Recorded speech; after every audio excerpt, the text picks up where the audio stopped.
स्वागत है। आप देख रहे हैं MTD special memorising the day के इस स्पेशल प्रोग्राम में हम लेकर आते हैं दिन भर की ऐसी खास इम्पॉर्टेंट खबरें जिसका जानना आपके लिए बेहद ज़रूरी है। आज पूरे दिन की ऐसी खास इम्पॉर्टेंट न्यूज़ के साथ मैं शिव प्रकाश MTD स्पेशल की इस खास रिपोर्ट में आप सभी दर्शकों को सीधे आज की पहली खबर की तरफ ले चलता हूँ। प्रधानमंत्री नरेंद्र मोदी ने शुक्रवार को कहा, अभी तक हमारी शिक्षा व्यवस्था क्या सोचे पर फोकस रही है, जबकि नई शिक्षा नीति कैसे सोचे पर केंद्रित है। प्रधानमंत्री नरेंद्र मोदी ने यह भी कहा, ऐसा इसलिए कह रहा हूं कि आज जानकारी और कंटेंट की कमी नहीं है। राष्ट्रीय शिक्षा नीति 21वीं सदी के भारत की नए भारत की फाउंडेशन तैयार करने वाली है। प्रधानमंत्री नरेंद्र मोदी ने नई शिक्षा नीति को लेकर शुक्रवार को यह भी कहा, इसमें कोई विवाद नहीं है कि बच्चों के घर की बोली और स्कूल में पढ़ाई की भाषा एक होने से बच्चों में सीखने की गति बेहतर होती है। प्रधानमंत्री मोदी ने यह भी कहा, इसी वजह से 5वीं कक्षा तक बच्चों को उसकी मातृभाषा में ही पढ़ाने पर सहमति दी गई है। शिक्षाविद प्रोफेसर प्रदीप कुमार जोशी को संघ लोक सेवा आयोग UPSC का नया अध्यक्ष नियुक्त किया गया है, जो अभी आयोग में सदस्य पद पर तैनात हैं। छत्तीसगढ़ व मध्य प्रदेश के लोक सेवा आयोगों के अध्यक्ष रह चुके जोशी मई 2015 में UPSC के सदस्य बने थे। UPSC के मौजूदा अध्यक्ष अरविंद सक्सेना का कार्यकाल शुक्रवार को पूरा हो जाएगा। बिहार विद्यालय परीक्षा समिति ने कोरोना महामारी की असामान्य स्थिति में इस साल 10वीं और 12वीं की परीक्षा में एक या दो विषयों में फेल 2,14,287 विद्यार्थियों को ग्रेस अंक देकर पास कर दिया है। दरअसल फेल छात्रों के लिए कंपार्टमेंटल परीक्षा होनी थी, जिसके रद्द होने पर बोर्ड ने 10वीं के 1,41,677 और 12वीं के 72,610 छात्रों को पास किया। दिल्ली हाईकोर्ट ने कुछ शर्तों के साथ दिल्ली विश्वविद्यालय DU को अंतिम वर्ष के छात्रों की ऑनलाइन ओपन बुक परीक्षा आयोजित करने की अनुमति दी है। कोर्ट ने यह भी कहा, प्रश्न पत्र पोर्टल पर मुहैया कराने के साथ साथ छात्रों को ईमेल पर भेजें और छात्रों को उत्तर पुस्तिका अपलोड करने के लिए 1 घंटे का अतिरिक्त समय दिया जाए। BCCI और चीनी मोबाइल कंपनी वीवो ने IPL 2020 के लिए अपनी पार्टनरशिप आधिकारिक तौर पर सस्पेंड कर दी है। वीवो IPL की टाइटल स्पॉन्सर थी और 2022 में खत्म होने वाली 5 साल की डील के तहत वो सालाना करीब 440 करोड़ रुपए देती रही। 19 सितंबर से शुरू होने वाला IPL 2020 संयुक्त अरब अमीरात में खेला जाएगा। एथलेटिक्स छोड़ने के बाद फुटबॉल में भाग्य आजमाने वाले 8 बार के ओलंपिक गोल्ड विजेता पूर्व धावक उसेन बोल्ट ने कहा कि उन्हें फुटबॉल में खुद को साबित करने के लिए उचित मौका नहीं मिला। बोल्ट ने कहा, मैं कभी कभी सोचता हूं कि यह फुटबॉल वैसे नहीं हुआ जैसे मैं चाहता था, क्योंकि फुटबॉल ऐसी चीज़ है जो मुझे पसंद है।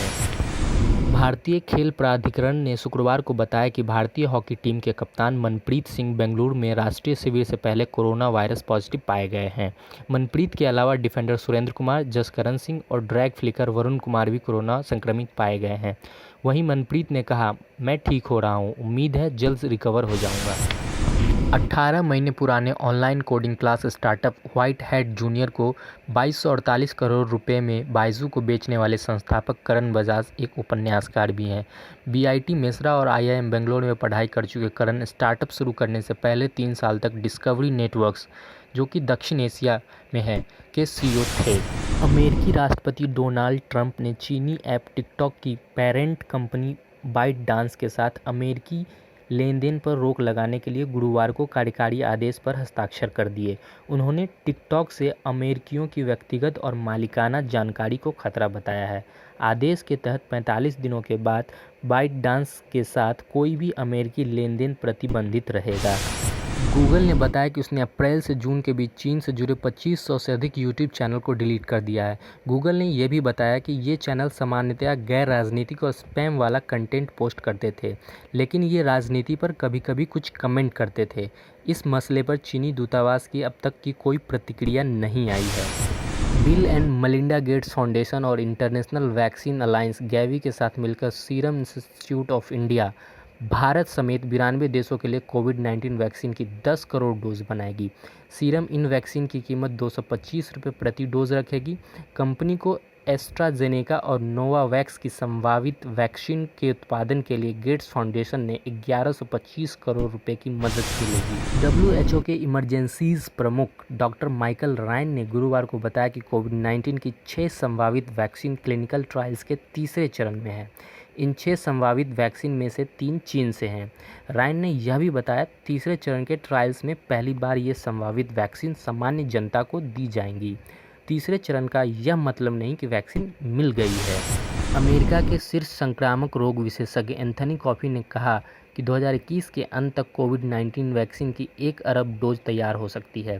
फॉची ने आगे कहा कि दवा निर्माता संभवतः कोरोना वायरस वैक्सीन के लाखों डोज अगले साल की शुरुआत तक तैयार कर लेंगे।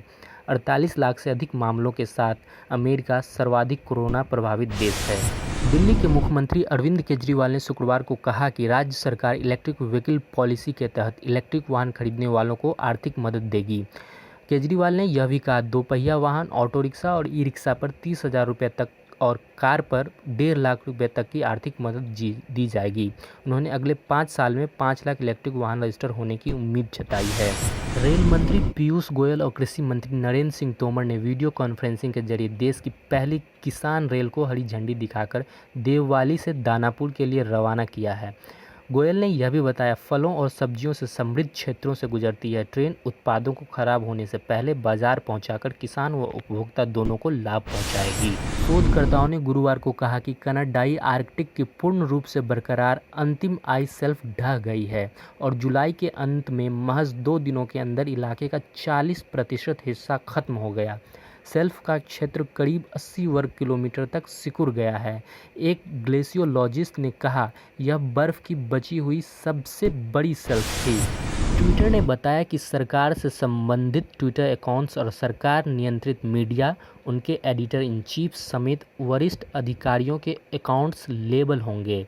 अभी ऐसा यूएनए सुरक्षा परिषद के 5 स्थायी सदस्यों अमेरिका, रूस, चीन, फ्रांस और यूके के अकाउंट्स के लिए हो रहा है।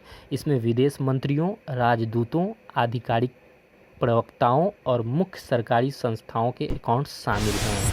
रैपर बादशाह फर्जी सोशल मीडिया फॉलोअर्स केस में बयान देने के लिए शुक्रवार को मुंबई क्राइम ब्रांच के ऑफिस पहुंचे।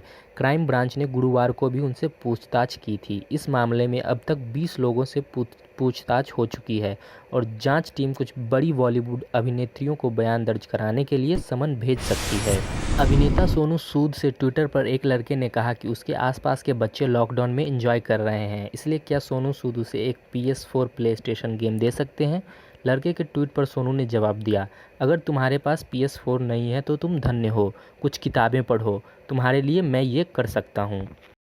फिलहाल आज की रिपोर्ट में इतना ही। ये वीडियो आपको कैसा लगा हमें कमेंट करके ज़रूर बताएं। वीडियो को लाइक करिए, दोस्तों के साथ शेयर करिए, चैनल को सब्सक्राइब करिए और ऐसे ही चुनिंदा खबरों को देखने और सुनने के लिए जुड़े रहिए मेमोराइजिंग द डे के इस स्पेशल रिपोर्ट के साथ। अब हमें इजाज़त दीजिए और अपना ख्याल रखिए। फिर मिलेंगे अगली रिपोर्ट के साथ।